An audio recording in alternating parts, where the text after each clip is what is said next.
What's up, my know-it-alls? It's that time again. We're talking about Thursday morning, which means it is Star Trek Prodigy morning right now. So, Star Trek Prodigy Season 1, Episode 18, Mindwalk.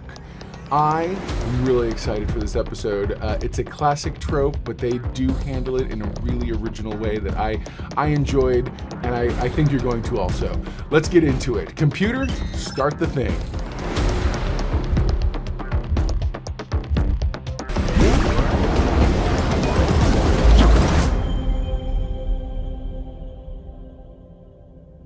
Desperate to warn Starfleet of their dilemma, a daring experiment goes awry as Dal inadvertently swaps mind with a certain Starfleet Vice Admiral. Right? I mean, it's one of those premises that you would stop and go, what am I watching? And the truth is, I think the Mind Swap episode when it comes to Star Trek is one of those, it's again one of those kind of episodes. You have your bottle episodes, you got your holodeck episodes, and then you have your body swap episodes. Body swap episodes always have some unique twist or spin on essentially the Freaky Friday concept, which is two mentalities getting swapped out. Sometimes it's because of a Vulcan mind meld, other times it's because of a Ferengi artifact that's being used in a horrible way to get into someone's head. Either way. The basic premise of this one is that they're being attacked. When last we left off, they had just arrived because of the Janeway hologram's deception due to the artifact controlling her. And she feels terrible, by the way. They literally find themselves parked, dropping out of warp, right in front of the Dauntless. So that's where we continue. At this point, the episode actually starts with Janeway, the hologram, saying she can't be trusted. She can't know what they're doing, otherwise she's going to hurt them. Or she's going to affect anything, and she deactivates herself. That leaves them trying to figure out how to stop the ship because the artifact has total control of the ship. So what does it do? Bam! It hot tails it out of there. Why? Because it's headed toward Federation space. So, inevitably, what does the Dauntless do? It catches up to it. It jumps into warp, and they are on a hot pursuit. It is a, car chase in space? Sure. So then they have the brilliant idea, what if they merge warp bubbles? Now, as a former chief engineer myself, I'm going to tell you, that's a unique approach and a very original way of kind of moving in the direction of what it is you're trying to accomplish. So, a warp bubble, for those of you playing at home, is how warp speed happens. The nacelles are positioned very specifically to where the warp core is. Ideally, that's why you get the upper armatures and you get the warp core at the bottom of your, essentially, imagine that being a model. And any given configuration works, and then later on you learn with the Voyager class that it has that if you move the warp bubble, you can in essence create a faster slipstream, hence the slipstream drive. Anyways, so, the idea of being able to stretch your warp bubble and merge it with another ship's is a unique one. I've seen them do, and I think we have in previous episodes of Star Trek in general, like The Next Generation and Deep Space Nine and whatnot, we've seen them create a warp bubble around another ship in order to carry it with it, but we've never actually seen them merge bubbles before. Not like they did in this. So that was a unique approach. I'm down for it. I think it's cool. It's a little bit of hand-wavy sci-fi, but you know what? When has Star Trek never been? I mean, let's be real. So then Zero and Dal are trying to figure out how they can communicate as with anything. Smoke signals, anything they can possibly communicate with, to try to tell them you can't communicate, you can't board us, anything's possible, you can't do that. Meanwhile, on the ship, on Janeway's ship, the actual Dauntless, they decide, okay, we got to bring them out of warp, we got to do what we can, we got to stop them ultimately. They can't be lost now because they've merged warp bubbles, so they're stuck with them. So they start shooting phasers, trying to take out their shields.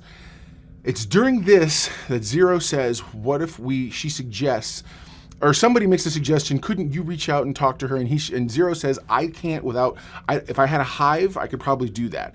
Then Rock Talk has the brilliant idea and is like, what about Dal? He's got telepath DNA. He can be your hive, and they do that. So Zero and Dal hold hands, such as they are, and poof, they try to do the thing, and then boom. Next thing you know, Dal wakes up, and he's Janeway. Admiral Janeway and Dal have switched places. So then immediately they're like, what's going on? And then on the other ship, on the Dauntless, Janeway, who, if you recall from last episode, had been knocked out by the Diviner, Janeway, who's now Dal, wakes up. So there's Dal Janeway and Janeway Dal. So Dal Janeway wakes up on the Dauntless, and this is the true chef's kiss of these kinds of episodes. It's seeing one actor have to portray another actor. And it's one of those things that when they do it, you're just like, okay, I like this. I think this is when actors get to really stretch. I really believe that. And so you get Brett Gray, who plays the voice of Dal, is doing an unbelievable Kate Mulgrew impression in terms with how he's talking and the way he's saying it, and the cadence and the intonation and inflections. I was like, right on, bro. You're doing so good. And sure enough, Kate Mulgrew you could tell she's having the equivalent of voiceover fun. Because she's just like, all over the road, like, hey, what's going on? Yeah, absolutely. And it's cool, it's this and that. And I was like, okay, those kinds of things are it's kind of a cheat, but at the same time, because I think you can't help but have fun with this kind of a concept, especially especially with the actors having a good time and whatnot. So anyways, so now that's that whole scenario. So what's happening is Dal Janeway is stuck on the Dauntless trying to figure out how he's able to figure out what happened, but the Diviner and Essentia had basically said, okay, we're going to put Janeway's comm badge in her quarters and say that the Admiral doesn't want to be disturbed. And so all of a sudden Janeway shows up, and they're like, what's going on? And so she's totally ready to try to phaser her if she has to, but she doesn't. So Dal Janeway manages to fumble through getting them to stop firing and whatnot, and ultimately going to Janeway's quarters. Back on the Protostar, Janeway Dal is sitting in the captain's chair, leg crossed, totally under control, and 100% is like, so that's why you guys haven't communicated with us. Now I understand so much, and this and that, blah, blah, blah. Oh, it's great. So Janeway's on their side now, understanding the whole thing, which is really all I ever wanted. I feel like the not logical conclusion was that Janeway was going to ultimately be the one to help sort of solve the scenario or unwind this whole thing, unknot it, so to speak. And that's exactly what's happened. And so, but back on the Dauntless, the crew's clearly noticing that Janeway's acting goofy and a little bit off. And so what happens is they eventually try to force Janeway to medical in order to get looked at. Now, right around this time, back over on the Protostar, they've come to the conclusion that they can't just do the thing again. That's when Rock notices there was a connection. The connection was the phaser fire. For the briefest of moments, while Zero and Dal were trying to make the connection mentally and telepathically with Janeway, they were shooting, and the phaser connection connected the two ships technically, and it was enough of a tether to allow this thing to happen. Is it a stretch? Possibly, but I'm okay with it. This is one of those times where the stretch is where I feel like this is not lazy writing. This is shortcut. This is writer's shortcuts. So writing 101, when it comes to any kind of thing, if you can get the story to for both ends, that's the front end and the back end, to meet this far, I'm perfectly okay with bridging that gap with some kind of a contrivance. It's when stories are like so far apart and then they're suddenly like, oh yeah, and then this happened. That's when it gets lazy, because you're like, really? In this episode, the front end and the back end are doing so much work that it wasn't a big jump for me to go, okay, the phaser, okay. Everything else is valid. This is a shortcut that works, in my opinion, and I'm down for it. So the conclusion they come to is they have to try to make a connection somehow physically.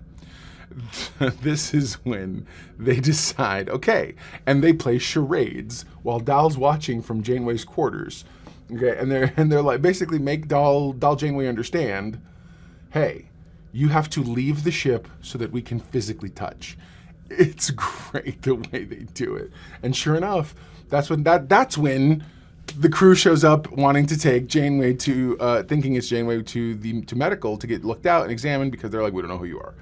So Dal makes a break for it and runs, ultimately gets to where the airlock situation is and puts a suit on and manages to get out, but Dal Janeway's at the wrong side of the ship. So we're talking about across the outside of the hull ship walk. The next thing they do, it's something I've never thought about. So my understanding of how a lot of the camera systems and setup works is that Starfleet technology has the ability to take sensor data and translate it into visual data, i.e. why Star Wars, the motion picture 4, the whale one. When they have Gracie's radio signal and he's like, here, put it on screen. She's like, how can you do that? Okay, and it's super confusing. Like, how in the world can you see a picture of something on the other side of the planet?